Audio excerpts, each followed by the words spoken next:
Täna räägiks sellisest rakendusest nagu Teraki Inventory, mille ma nüüd avasin. Ja Teraki Inventory on siis osa Terake infosüsteemist, mis võimaldab inventari kasutust hallata. Sellega saab registreerida töövahendite kasutamist või vaba olekut, uue inventari kasutusele võtmist kui ka rikkeid. Ehk siis võimaldab kasutaja käesolevat inventari, võimaldab registreerida enda kätte võtmist, lattu andmist, rikkeid ja nii edasi. Nüüd tegevuste algatamiseks konkreetse inventariga avasime me Teraki Inventory rakenduse ja puudutame inventari, no näiteks NFC tagiga. Nii. Ja jälgime siis tegevuste infot ehk siis seda, mida ma nüüd toimingutena, mida töötajale öeldakse, mida toimingutega tegema peab. Praegu tuli kinnitus ehk leitud seade on sinu ettevõttele juba registreeritud. Kas sa soovid selle kohe enda kätte võtta? Ja võtan.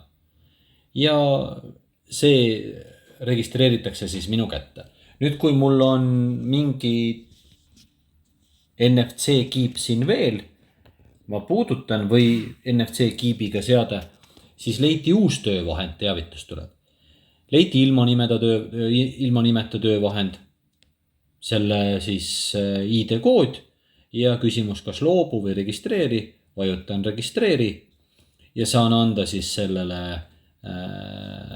nime ja ütlen no näiteks test seade ja salvestan.